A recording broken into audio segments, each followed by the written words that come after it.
Start करेंगे urine analysis, जिसमें हम यूरिन की एनालिसिस करते हैं। और वो यूरिन जो है ये रिलेटेड है आपके जो आप आजकल रीनल फिजियोलॉजी पढ़ रहे हो।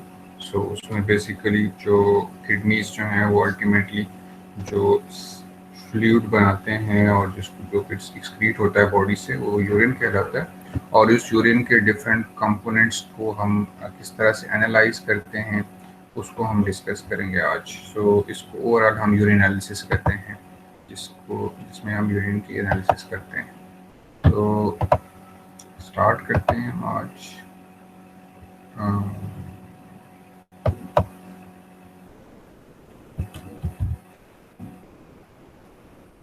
ये आपके पास आप बच्चों आप सबको पीपीटीज नज़र आ रही हैं? Yes sir. चलें जी।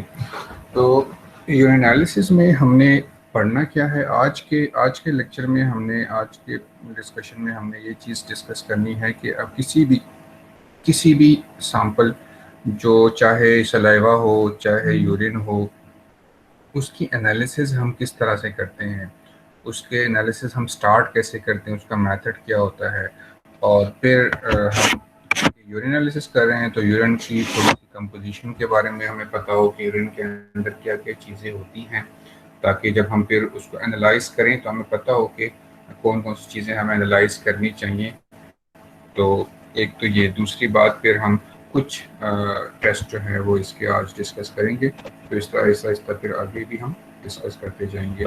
तो सबसे पहले एक जनरल सा है कि किस तरह से आप सैंपल एनालिसिस को परफॉर्म करोगे।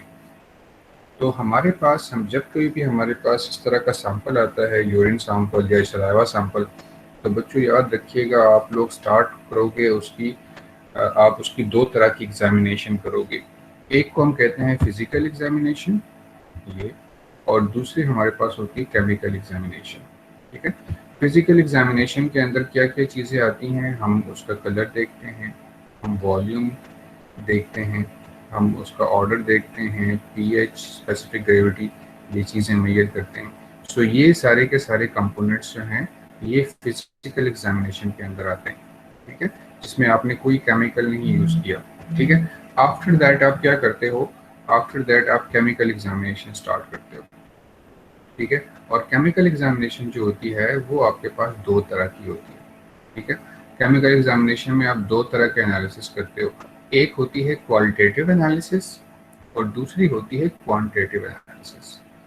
अब क्वालिटेटिव एनालिसिस क्या होती है, क्वालिटेटिव एनालिसिस में आप सबसे पहले कंफर्म करते हो उस पर्टिकुलर सब्सटेंस की प्रेजेंस या एब्सेंस। मतलब मेरे पास सैंपल आया, उस सैंपल के अंदर अगर मैंने देखना है कि उसके अंदर क्लोराइड आयन मौजूद है या नहीं, तो सबसे पहले मैं एक क्वालिटेटिव एनालिसिस करूंगा, जिसकी वजह से, जिसके थ्रू मुझे कंफर्म होगा कि उस सैंपल के अंदर क्लोराइड था या नहीं। तो अगर तो हमारे पास सैंपल के अंदर क्लोराइड मौजूद है तो फिर हम क्या करते हैं, फिर हम इस चीज़ में इंटरेस्टेड होते हैं, अच्छा है तो, लेकिन कितना है, क्वांटिटी कितनी है उसकी। तो उसके लिए फिर हम क्वांटिटेटिव एनालिसिस करते हैं। और क्वांटिटेटिव एनालिसिस के लिए फिर हम डिफरेंट टेक्निक्स यूज़ करते हैं, जिसमें हम कॉमनली डिस्कस करेंगे आगे टाइट्रेशन और स्पेक्ट्रोफोटोमेट्री। सो ये चीज़ें जो है टाइट्रेशन और स्पेक्ट्रोफोटोमेट्री के थ्रू हम क्वांटिटेटिव एनालिसिस करते हैं। ठीक है। सो ये हमारे पास हो गई किस तरह से हम जनरल एनालिसिस को कैसे प्रोसीड करेंगे। तो सबसे पहले हम फिजिकल एग्जामिनेशन करेंगे, फिर उसके बाद हम केमिकल एग्जामिनेशन करते हैं। केमिकल एग्जामिनेशन के अंदर दो तरह की एनालिसिस होती है, क्वालिटेटिव एनालिसिस और क्वांटिटेटिव एनालिसिस। क्वालिटेटिव में हमें कंफर्मेशन होती है अबाउट द प्रेजेंस या absence of that particular substance. अगर वो पर्टिकुलर सब्सटेंस मौजूद है तो फिर हम जाते हैं फॉर क्वांटिटेटिव एनालिसिस, और फिर हम उसको क्वांटिफाई करते हैं कितना है वो पर्टिकुलर सब्सटेंस उस सैंपल के अंदर। और क्वांटिटेटिव एनालिसिस के अंदर जो हमारे पास मेथड्स हैं उसमें हम कॉमनली टाइट्रेशन और स्पेक्ट्रोफोटोमेट्री यूज़ करेंगे। ठीक है जी। यहाँ तक बेटे आप सबको समझ आ गई है? किसी का कोई क्वेश्चन हो, किसी चीज़ की समझ ना आई हो तो प्लीज़ आप लोग पूछ सकते हैं।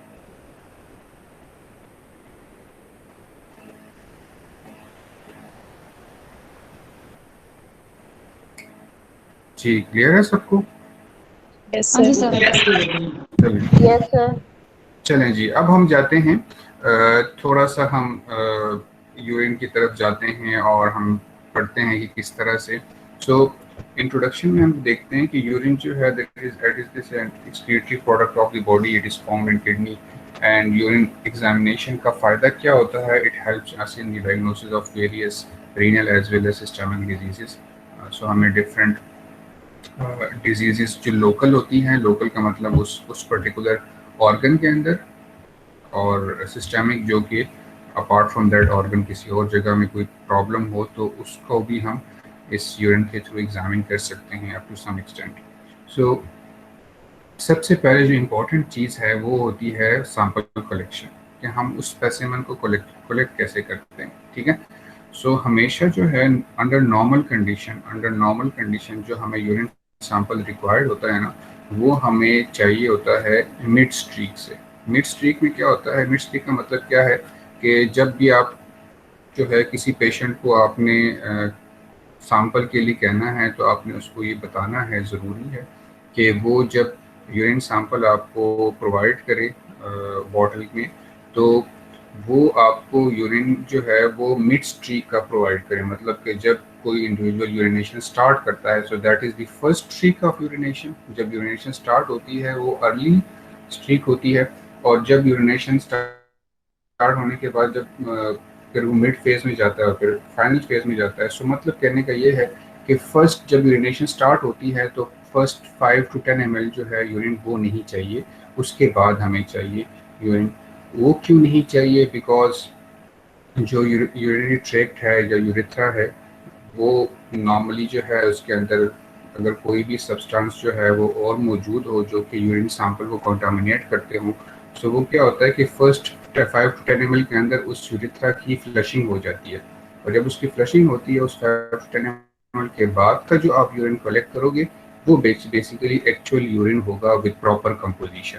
ठीक है, सो इस वजह से मिड स्ट्रीक जो है वो मिड स्ट्रीम यूरिन जो है वो प्रेफर किया जाता है यूरिन एनालिसिस के लिए। ठीक है, सो आपने पेशेंट को ये इंस्ट्रक्ट करना होता है कि आपने जब यूरिन सैंपल देना हो तो इस तरह से। नॉर्मली आप लोगों ने देखा होगा लैब के अंदर जो लैब अटेंडेंट है वो नॉर्मली ये नहीं कहते होते, मतलब मैंने तो कई दफ़ा ऑब्जर्व किया, तो उनको शायद इस चीज़ का अंदाज़ा नहीं होता या इस चीज़ का पता नहीं होता, लेकिन एक्चुअल जो उसका मेथड है वो यही है कि मिड स्ट्रीम स्पेसिमेन जो है वो हमें रिक्वायर्ड होता है।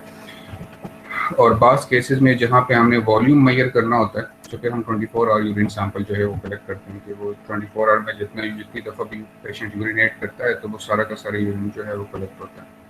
ठीक है, सो ये किस तरह ये है कि किस तरह से हम सैंपल कलेक्शन कैसे करते हैं, हमें कौन सा सैंपल चाहिए। ठीक है, उसके बाद हम आते हैं प्रिजर्वेशन पे कि सैंपल प्रिजर्वेशन कैसे होती है। सो यूरिन सैंपल की जो प्रिजर्वेशन है वो थोड़ी सी डिफरेंट है कि कोई ऐसा जनरल या कॉमन प्रिजर्वेटिव नहीं है।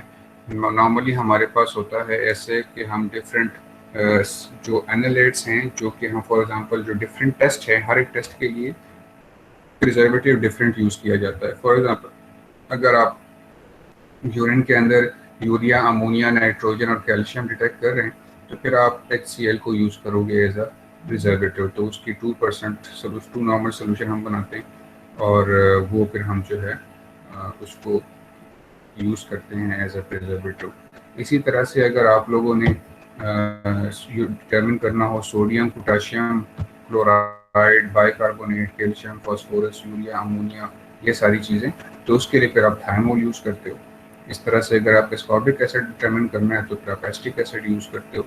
So apart from all these जो टॉलमिन है ये इसको कुछ हद तक हम कह सकते हैं कि ये एज ए जनरल प्रिजर्वेटिव के तौर पे यूज़ किया जाता है कि नॉर्मली ये तकरीबन सारे सब्सटेंसेस को जो है एक तरह का प्रिजर्व रखता है, लेकिन प्रेफरेबली अगर आप ये कंपोनेंट्स जो कि पहले डिस्कस किए जा चुके इनको अगर आपने क्वांटिफाई करना हो तो फिर आप प्रेफरेबली वही वाले प्रिजर्वेटिव यूज़ करोगे, और एक तरह का जनरल प्रिजर्वेटिव वो आपके पास टॉलमिन है। ठीक है, सो ये आपके पास आगे किस तरह से आप सैंपल प्रिजर्वेशन करेंगे और अब हम आते हैं यूरिन की कंपोजिशन के ऊपर। देखें, यूरिन जो है वो आपको पता है कि वो किस प्रोसेस के थ्रू बनता है।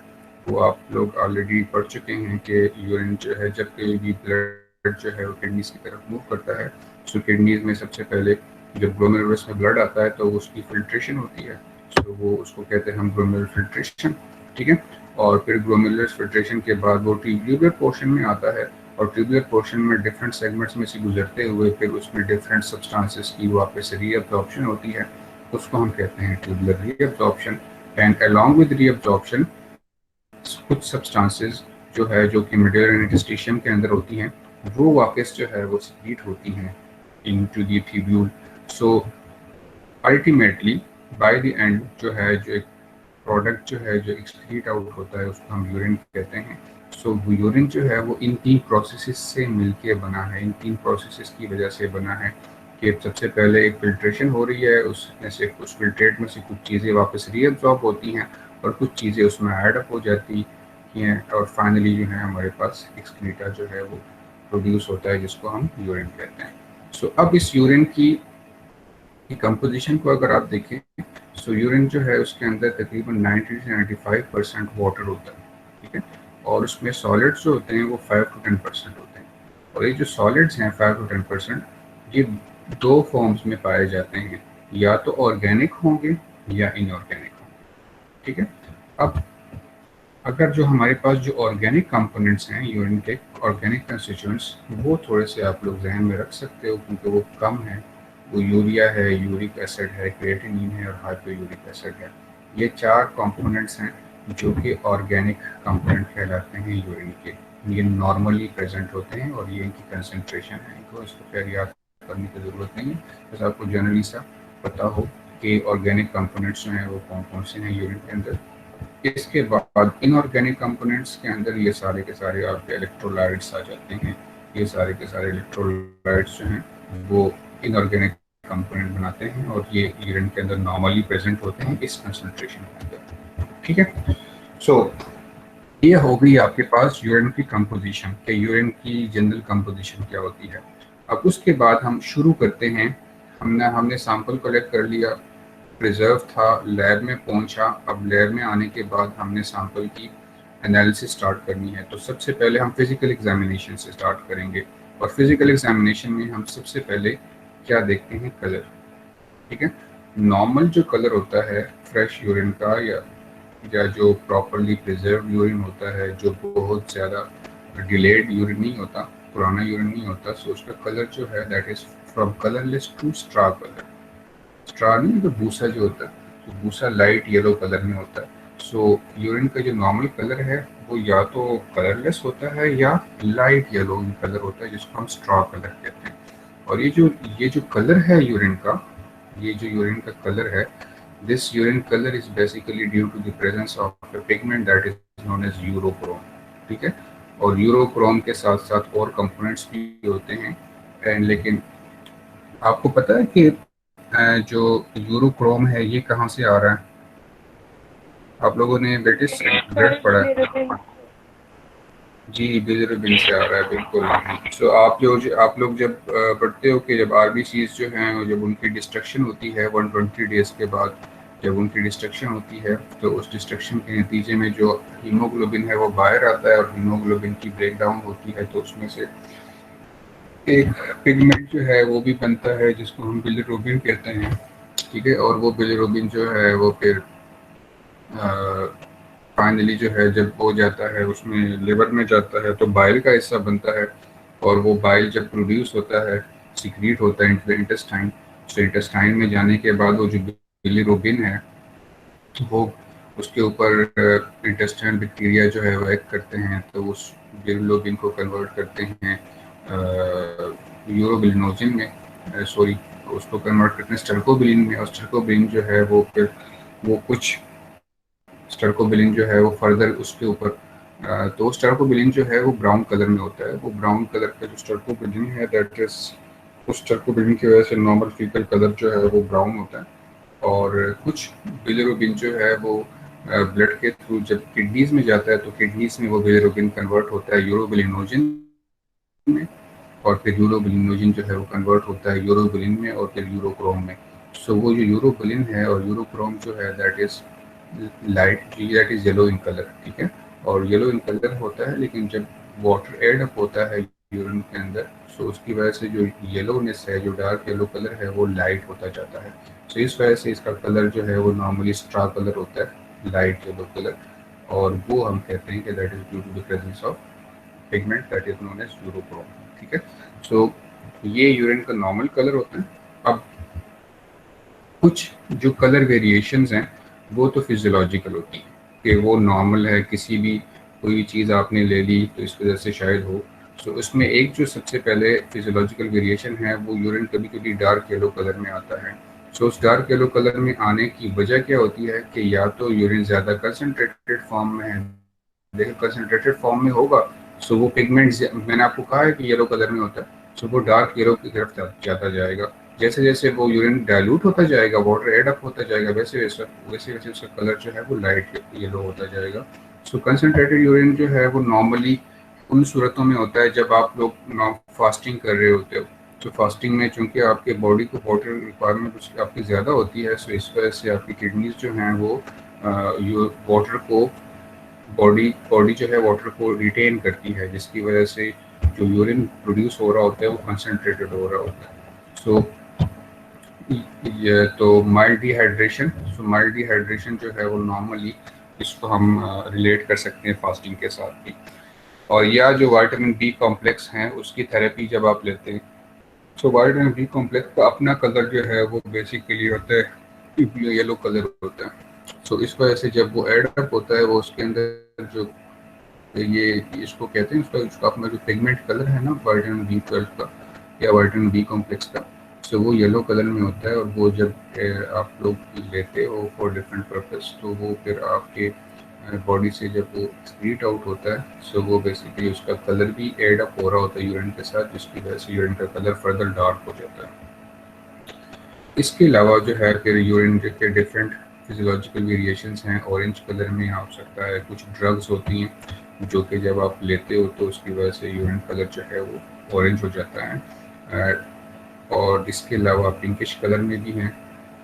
Pinkish colour is basically due to excessive beetroot intake, जब वो बीट रूट बहुत ज़्यादा चुकंदर लेते हो तो उसकी वजह से भी पिंकिश कलर वेरिएशन आ सकती है। सो ये है आपके पास, ये तीन कलर्स जो हैं ये ऐसी हैं जो फिजियोलॉजिकल वेरिएशंस हैं कि जब आप ये चीज़ें जब बॉडी से निकल जाएंगी, स्प्लिट आउट हो जाएंगी, तो यूरिन करंट वापस नॉर्मल हो जाएगा। लेकिन कुछ होती है पैथोलॉजिकल वेरिएशंस, ठीक है, कि फॉर एग्जांपल आपके पास डीप येलो कलर में यूरिन आ रहा है, so that is due to jaundice.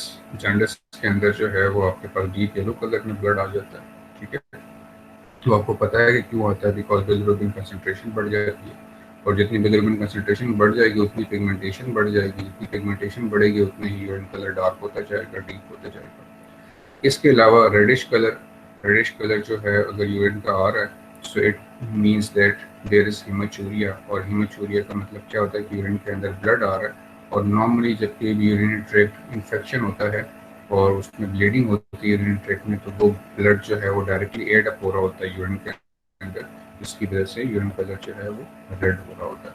उसके अलावा brownish colour is basically due to the haemoglobinuria, के जो हीमोग्लोबिन है वो यूरिन के अंदर आ रहा है। सो हीमोग्लोबिन यूरिया अगर हो रहा हो तो उस केस में आपके पास ब्राउन कलर में यूरिन होता है।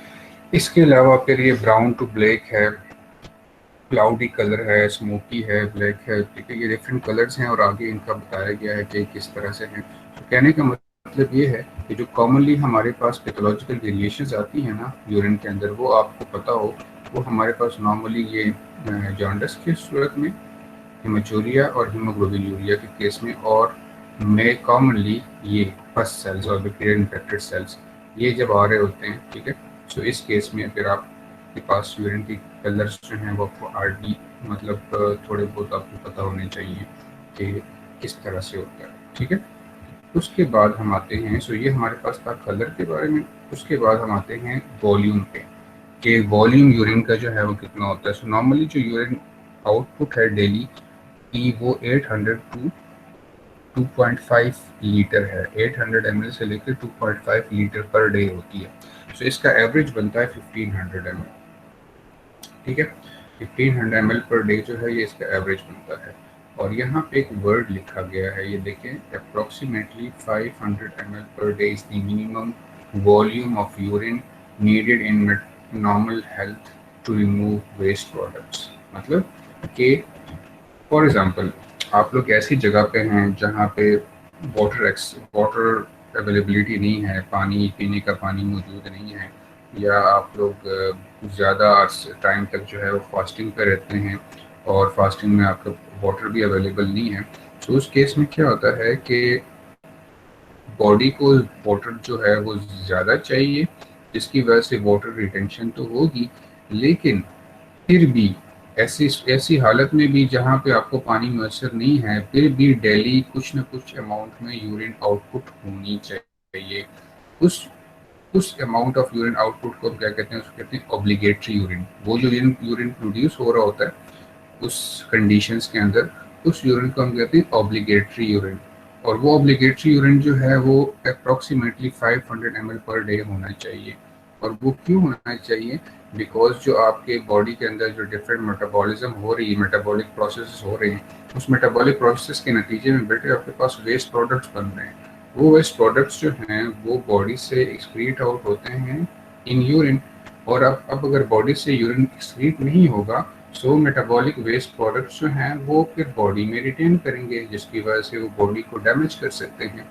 सो इस वजह से कुछ न कुछ अमाउंट ऑफ यूरिन जो है वो उसको डेली पास आउट होना चाहिए। और उस मिनिमम ऑफ यूरिन जो डेली पास आउट होना चाहिए उसको हम कहते हैं ऑब्लिगेटरी यूरिन, जो कि आपके पास 500 ml होता है। ठीक है, सो डिफरेंट सिचुएशंस हैं जिसकी वजह से आपका यूरिन का वॉल्यूम जो है वो इफेक्ट हो सकता है। सो आई थिंक इसको एक्सप्लेन करने की ज़रूरत नहीं है। फ्लूइड इनटेक जितना आप ज़्यादा जितना कम करेंगे वॉल्यूम कम हो जाएगा। इस तरह से different fluid loss, type of diet, cardiovascular status, renal functions, ये डिफरेंट फैक्टर्स हैं जो कि वॉल्यूम को इफेक्ट करते हैं। इसके बाद हम आते हैं पॉलीयूरिया पे। पॉलीयूरिया क्या होता है? जिसमें इंक्रीज वॉल्यूम ऑफ यूरिन जो है वो नॉर्मल से ज़्यादा यूरिन पास आउट हो रहा होता है। सो उसको हम कहते हैं पॉलीयूरिया। आपको पता है कि मैक्सिमम लिमिट जो है वो 2.5 लीटर्स पर डे है। सो अगर आपके पास urine output 2.5 litre per day से भी ज़्यादा हो रही है, सो दैट मीन्स दैट ये जो है वो पॉलीयूरिक कंडीशन है। और पॉलीयूरिया जो है वो इन कंडीशन में कॉमनली होता है, जिसमें डायबिटीज़ मेलाइटिस जो है, डायबिटीज़ इंसिपिडस, इन कंडीशंस के अंदर नॉर्मली, या अगर किडनीज के अंदर डैमेज हो, सो उस केस में जो है वो आपके पास पॉलीयूरिया हो सकता है। या कोई आप लोगों ने कुछ कंडीशंस के अंदर ऐसे मेडिकेशन यूज़ करते हैं जिसमें वो डायूरेसिस को इन्हांस करते हैं। सो इस पर उस कंडीशंस के अंदर भी आपके पास पॉलीयूरिया हो सकता है वो आप मैक्सिमम वाटर इनटेक करवाएं, बहुत ज़्यादा पानी पिए, तो उसकी वजह से भी पॉलीयूरिया हो सकता है। ठीक है, सिमिलरली ओलिगो यूरिया जो है वो क्या होता है? ओलिगो यूरिया वो कंडीशन है जिसमें पेशेंट जो है वो जो ऑब्लिगेटरी यूरिन है उससे भी कम, जो 500 ml पर डे रिक्वायर्ड है, उससे भी कम यूरिन पास आउट करे। ठीक है, तो इसको कहते हैं, उस कंडीशन को कहते हैं ओलिगो यूरिया। ठीक है, और ओलिगो यूरिया में आपके पास ये डिफरेंट कंडीशंस हैं जिनके अंदर आपके पास यूरिन आउटपुट ऑब्लिगेटरी यूरिन से भी कम हो जाता है। ठीक है, और anuria is basically complete cessation of urine, इसमें यूरिन जो है वो बिल्कुल ही पास आउट नहीं हो रहा होता, या इवन 100 ml पर डे से भी कम पास आउट हो रहा होता है। सो उस कंडीशन को हम कहते हैं एन यूरिया। सो ये आपको थोड़ा सा हल्का सा इनका सिर्फ पता हो कि पॉलीयूरिया क्या होता है, ओलिगो यूरिया क्या होता है, एन यूरिया क्या होता है। ठीक है, और नॉर्मल यूरिन वॉल्यूम कितना है। ठीक है, और आपके पास जो है वो ऑब्लिगेटरी यूरिन वॉल्यूम कितना होता है। तो ये चीज़ें बेटे आपको हल्की फुल्की आपको ये चीज़ें आती हैं। ठीक है, उसके बाद हम आते हैं स्पेसिफिक ग्रेविटी पे। देखिए स्पेसिफिक ग्रेविटी यहाँ पे तो इन्हें लिखा है कि specific gravity indicates the concentrating ability of, लेकिन आप लोग की क्या अंडरस्टैंडिंग है? केमिस्ट्री में आप लोग स्पेसिफिक ग्रेविटी वाला टर्म बहुत ज़्यादा पढ़ते होते हो। स्पेसिफिक ग्रेविटी का मतलब क्या होता है? कोई बताएगा? स्पेसिफिक ग्रेविटी को डिफाइन करेगा कोई? फिर शायद उसकी ऑप्टिकल डेंसिटी की बात हो रही है। जी जी, तो स्पेसिफिक ग्रेविटी जो है जितना मुझे पता है, स्पेसिफिक ग्रेविटी डिपेंड करती है डेंसिटी पे, ठीक है। और डेंसिटी जो होती है वो आपको पता है कि that is mass per unit volume. अब देखें, अगर आपके पास मास बढ़ेगा तो डेंसिटी बढ़ेगी, अगर आपके पास वॉल्यूम बढ़ेगा तो डेंसिटी कम होगी, ठीक है। अब मास जो है, किसी भी चीज़ का मास जब बढ़ेगा, या हम फ्लूइड की बात करें तो फ्लूइड का अगर मास बढ़ता है तो उसके मास बढ़ने की वजह जो होती है वो बेसिकली सॉल्यूट की कंसंट्रेशन है। कि अगर उस सोल्यूशन के अंदर सॉल्यूट की कंसंट्रेशन बढ़ेगी तो उसकी वजह से उसका मास बढ़ेगा, और जब उसका मास बढ़ेगा तो डेफिनेटली उसकी डेंसिटी बढ़ेगी, और जब उसकी डेंसिटी बढ़ेगी तो स्पेसिफिक ग्रेविटी बढ़ जाएगी। तो यहाँ पे देखें, ये जो सेंटेंस लिखा हुआ है उसका मतलब ये है कि specific gravity indicates the concentrating ability of the kidneys. Concentrating ability का मतलब क्या है कि वो कितना वॉल्यूम जो है वो रिटेन करेगा। अब जब वॉल्यूम रिटेन करता है तो वो यूरिन का हिस्सा नहीं बनता, मतलब वाटर बॉडी जो है ज़्यादा वाटर को जब रिटेन करेगा तो उसकी वजह से क्या होगा कि यूरिन के अंदर वाटर की कंटेंट जो है वो कम होगा, तो सॉल्वेंट कम होता जाएगा और सॉल्यूट जो है वो बढ़ता जाएगा, ठीक है। और जितना ज़्यादा सॉल्यूट बढ़ता जाएगा उतनी ही ज़्यादा स्पेसिफिक ग्रेविटी जो है वो बढ़ती जाएगी, बिकॉज डेंसिटी बढ़ रही है। सो इन नॉर्मल हेल्दी इंडिविजुअल जो यूरिन की स्पेसिफिक ग्रेविटी होती है उसकी नॉर्मल रेंज है 1.016 से लेके 1.025 तक, ठीक है। लेकिन और ये किस चीज़ से इफेक्ट होता है? ये basically volume of urine excreted और amount of solid present in the urine, ये दो फैक्टर्स हैं जो कि बेसिकली यूरिन स्पेसिफिक ग्रेविटी को इफेक्ट करते हैं। अब हम आते हैं कि स्पेसिफिक ग्रेविटी जो है वो किस तरह से हम डिटरमिन करते हैं। इन दो स्लाइड्स को पहले आप इग्नोर कर लें। अब यहाँ पे देखते हैं स्पेसिफिक ग्रेविटी को हम मेजर करते हैं with the help of urinometer. Urinometer के थ्रू हम स्पेसिफिक ग्रेविटी को मेजर करते हैं। तो होता क्या है, ये देखिए, ये आपके पास एक ग्रेजुएटेड सिलेंडर है, ठीक है। ये आपके पास है यूरिनोमीटर, सही। आप क्या करते हो, आप इस सिलेंडर के अंदर जो है वो यूरिन ऐड करते हो, ठीक है। और यूरिन ऐड करने के बाद आपने क्या किया, आपने इस यूरिनोमीटर को इस सिलेंडर के अंदर जिसमें यूरिन है इसके अंदर आपने डिप कर दिया, और डिप करके इसको छोड़ दिया। सो डेफिनेटली ये जब आप इसको डिप करेंगे तो ये तो कुछ देर के लिए फ्लोट करेगा और आफ्टर दैट ये स्टेबल हो जाएगा। तो ये देखें, जो यूरिनोमीटर है ये इसका बल्ब है, और ये इसकी जो है इसका स्टेम है, और इस स्टेम के ऊपर एक स्केल होता है। ये देखें, ये स्केल है, ठीक है। और ये स्केल स्टार्ट होता है 0 से और ये एंड होता है 60 पे। ये देखें, 0 फिर 10 फिर 20 फिर 30 फिर 40 50 और 60, ठीक है। अब क्या होगा, जब इसको डिप करेंगे तो उसकी वजह से क्या होगा, और ये थोड़ी देर के लिए मूव करेगा और फ्लोट करेगा, और उसके बाद ये स्टेबल हो जाएगा। जब ये स्टेबल होगा तो फिर आप क्या करते हैं, यहाँ से देखें, साइड से आप देखते हैं कि ये जो यूरिन की जो अपर मिनिस्कस है, जो यूरिन का अपर मिनिस्कस है, वो इस स्केल के साथ किस लाइन पे टच कर रहा है। जिस लाइन पे ये टच करेगा वो हमारी स्केल रीडिंग हो जाएगी। बस सिंपल सा इतना सा काम करना है कि यूरिन का जो लोअर मिनिस्कस है इसको आपने देखना है कि ये स्केल पे किस लाइन के साथ टच कर रहा है। तो आप इस ग्रेजुएटेड सिलेंडर के थ्रू साइड से आप देखते हो और आपको पता चल जाएगा कि ये जो लेयर है ये किस लाइन के साथ टच कर रही है, और जिस लाइन के साथ टच करेगी वो हमारे पास बेटे स्केल रीडिंग हो जाएगी, ठीक है। फिर आपने सिंपली क्या करना है, आपने स्पेसिफिक ग्रेविटी का एक फार्मूला होता है, specific gravity is equal to 1 plus scale reading divide by 1000। आपने क्या करना है, आपने यहाँ पे स्केल रीडिंग एंटर कर लेनी है जो भी आपके पास आई। फॉर एग्जांपल 20 आई तो आप यहाँ 20 पुट कर लोगे। सो 20 डिवाइड बाई 1000 इज 0.02, और 0.02 प्लस 1 इज इक्वल टू 1.020। सो ये आपके पास 1.0204 फॉर एग्जांपल ये आपके पास स्पेसिफिक ग्रेविटी की वैल्यू आ जाएगी। तो इस तरह से आप स्पेसिफिक ग्रेविटी फाइंड कर सकते हो। सिंपल सा मेथड है, इसमें आपको एक ग्रेजुएटेड सिलेंडर चाहिए होता है, उसमें आप यूरिन सैंपल ऐड करते हो, उसके बाद आपने उसमें यूरिनोमीटर डिप करना है, और जब वो फ्लोट करके स्टेबल हो जाएगा तो फिर आप साइड से देख के आप देखोगे कि आपको जो लोअर मेनिस्कस है यूरिन का वो स्केल पे किस लाइन के साथ टच कर रहा है। जिस लाइन के साथ वो कोइंसाइड करेगा वो आपकी स्केल रीडिंग हो जाएगी, और उसको आप एक फार्मूले में पुट करोगे और आपके पास स्पेसिफिक ग्रेविटी की वैल्यू आ जाएगी। ठीक है, so this is how we measure the specific gravity of urine sample. उसके बाद ये आता है फिजिकल एग्जामिनेशन में फोर्थ फैक्टर है, that is the odour of urine. So normally जो है वो यूरिन का जो जो ऑर्डर है वो बेसिकली एरोमेटिक होता है। एरोमेटिक ऑर्डर जो है वो बेसिकली इसको हम एरोमा जो है वो बेसिकली स्मेल को कहते हैं ना, और ये स्मेल जो है ये आपके पास किसी भी फॉर्म में हो सकती है। So normally urine has some smell. So लेकिन वेरिएशन जो इसमें क्या होती है कि जब कोई भी एमोनियकल ऑर्डर होता है वो तब होता है जब आपने सैंपल जो है वो बहुत ज़्यादा देर के लिए, ज़्यादा टाइम के लिए आपने रखा हो, पुराना सैंपल हो। या एसीटोन लाइक ऑर्डर उसमें आता है, वो इसलिए आता है कि जब कोई भी डायबिटिक कीटोसिडोसिस होती है या स्टार्वेशन होती है, सो या यूरिन के अंदर सिंपल कीटोन बॉडीज जब यूरिन के अंदर ज़्यादा होती है, सो उस केस में यूरिन का स्मेल जो है वो एसीटोन लाइक स्मेल होता है। और या कोई बैक्टीरियल इन्फेक्शन हो तो उस केस में फोर्ड स्मेल आता है। सो ये डिफरेंट वेरिएशंस हैं स्मेल के अंदर।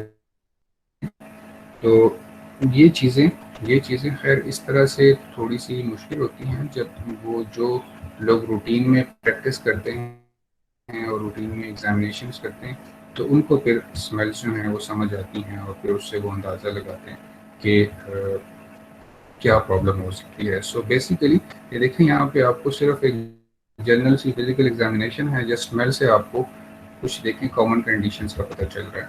सो ये क्लू हो रहा है, फिजिकल एग्जामिनेशन आपको एक क्लू देती है टुवर्ड्स डायग्नोसिस। ठीक है, अच्छा जी, इसके बाद फिफ्थ है दैट इज़ द पीएच। और पीएच जो है वो यूरिन का नॉर्मली स्लाइटली एसिडिक होता है, और pH ranges between 4.5 to 8 with the mean of 6। तो हम इसलिए कह रहे हैं कि स्लाइटली एसिडिक होता है,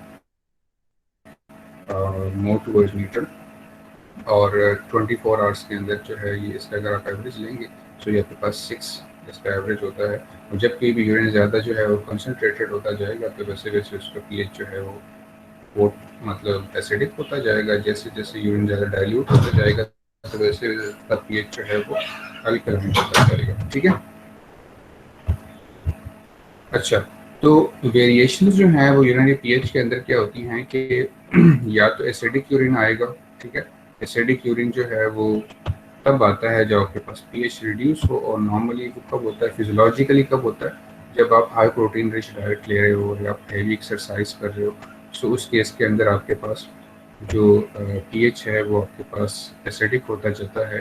पैथोलॉजिकली कंडीशंस के अंदर वो कंडीशंस, कोई भी डिजीज कंडीशन जिसके अंदर एसिडोसिस होती हो, सो उस कंडीशन के अंदर आपके पास ब्लड पीएच जो है वो डिक्लाइन करेगा, ब्लड पीएच डिक्लाइन करेगा तो यूरिन पीएच डिक्लाइन करेगा। ठीक है, सो इसके अलावा अगर आपके पास अल्कलाइन पीएच की जब आप बात करें तो वो वही चीज़ें जो कि जब डाइट जो कि सिट्रस फ्रूट में जो रिच डाइट हो या एक्सेसिव इंटेक आप कर रहे हो मिल्क की या एंटासिड्स की, वो चीज़ें जो कि अल्कलिनिटी बढ़ाते हैं। सो वो चीज़ें फिजियोलॉजिकली यूरिन के पीएच को अल्कलाइन करती हैं, और कुछ पैथोलॉजिकल कंडीशंस भी हैं जिस वो कंडीशन जो उसके बेसिकली अल्कालोसिस को प्रमोट करते हैं। सो उस केस में आपके पास यूरिन का पीएच जो है वो इंक्रीज होता जाता है। ठीक है, अब हम इस पे आते हैं कि यूरिनरी पीएच जो है वो मेजर कैसे किया जाता है। सो यूरिनरी पीएच जो है वो दो मेथड से मेजर किया जाता है, या पीएच पेपर मेथड से या पीएच मीटर मेथड से। तो पीएच पेपर जो है वो कॉमन है, आपको पता होगा, आप लोगों ने एफएससी में भी शायद किया हो कि ये पीएच पेपर है। इस पीएच पेपर को आप लेते हो और आप वो सैंपल जहाँ पे यूरिन जो जिस कंटेनर के अंदर या बीकर के अंदर यूरिन सैंपल आप लेते हैं और इसमें आप इस पीएच मीटर को डिप करते हैं, और डिप करने के बाद आप इसको जब थोड़ी देर के लिए एयर ड्राई करते हैं, और उसके बाद इसका जो कलर होगा, इसके ऊपर जो कलर डेवलप हुआ होगा, जो डिप पोर्शन है उसके ऊपर जो कलर डेवलप हुआ होगा, उस कलर को आप स्केल के साथ कंपेयर करते हो। वो स्केल में वो कलर जिस भी पॉइंट पे मैच कर रहा होगा तो वो आपके पास पीएच की रीडिंग हो जाएगी कि वो फॉर एग्जांपल अगर यहाँ कर रहा है तो हम कहते हैं 6 है पीएच। तो इसके अलावा दूसरा जो मेथड है वो पीएच मीटर है। तो पीएच मीटर जो है वो ज़्यादा एक्यूरेट मेथड है, उसमें ये आपको डेसिमल्स के अंदर भी वैल्यू देता है। सो इसमें आपसे सिंपली क्या करना होता है, आपने इस पीएच रॉड को डिप करना होता है इन द सैंपल और ये आपके पास डिजिटल स्केल पे आपके पास वैल्यू आ जाती है पीएच की। ठीक है, तो इस तरह से आप पीएच को जो है वो फाइंड कर सकते हो किसी भी सैंपल में। ठीक है, सो ये था हमारे पास एक इस तरह से हम फिजिकल एग्जामिनेशन करते हैं। सो आज का हमारा जो प्रैक्टिकल था उसमें हमने जस्ट यूरिन की फिजिकल एग्जामिनेशन स्टडी करनी थी, जिसमें हमने पीएच डिस्कस किया, स्पेसिफिक ग्रेविटी डिस्कस की, हमने ऑर्डर डिस्कस किया, वॉल्यूम डिस्कस किया और कलर डिस्कस किया। तो इसमें बेटे अभी आपका कोई क्वेश्चन हो तो आप लोग पूछ सकते हो। जो डिफरेंट कंडीशंस मैंने आपको बताई है तो इन कंडीशंस को जस्ट आप लोग गो थ्रू कर लो, जिसमें कॉमन कंडीशंस हैं जो आपकी माइंड में रिटेन रह जाएंगी तो दोज आर सफिशिएंट। ठीक है, अदरवाइज आपको पता हो कि डिफरेंट कंडीशंस जो हैं, मतलब यूरिन आउटपुट जब बढ़ता है तो उसको क्या कहते हैं, यूरिन आउटपुट जब ऑब्लिगेटरी उससे कम होता है तो उसको क्या कहते हैं, ओलिगोयूरिया कहते हैं। जब यूरिन आउटपुट जो है वो 100 ml से भी कम हो या कंप्लीट सेसेशन हो तो उसको हम क्या कहते हैं, एनयूरिया कहते हैं। ठीक है, इस तरह की चीज़ें। या और नॉर्मली आपको पता हो कि नॉर्मल यूरिन कलर क्या होता है और इस तरह से नॉर्मल वॉल्यूम क्या होता है, नॉर्मल ऑर्डर क्या होता है, नॉर्मल पीएच कितना होता है, नॉर्मल स्पेसिफिक ग्रेविटी कितनी होती है, स्पेसिफिक ग्रेविटी को फाइंड कैसे करते हैं, ये चीज़ आपको पता हो। जी, किसी का कोई भी क्वेश्चन हो बेटे?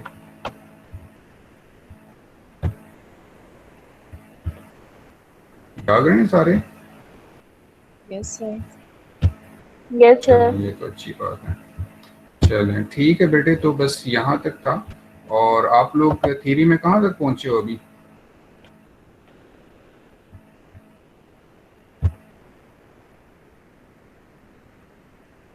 थ्योरी में कितना पढ़ लिया? सर रीनल फिजियोलॉजी पढ़ा, मेरे ख्याल से 2 लेक्चर्स No. पढ़े हैं अभी हमने उसके। अच्छा, अभी 2 ही लेक्चर हुए हैं, सही सही, ठीक है। चलें, साथ साथ वो चलती जाएगी, जब मुझे सर कहेंगे तो फिर मैं उसमें आ जाऊंगा। वो कार्डियोवास्कुलर का थोड़ा सा हमारा था वो हम करेंगे और फिर साथ में ईसीजी वगैरह परफॉर्म करेंगे, तो इंशाल्लाह वो फिर साथ साथ होता जाएगा। ठीक है, और किसी का कोई क्वेश्चन प्रैक्टिकल से रिलेटेड हो बेटे तो पूछ ले। क्लियर? Yes sir. चलिए, थैंक यू बेटे, थैंक यू।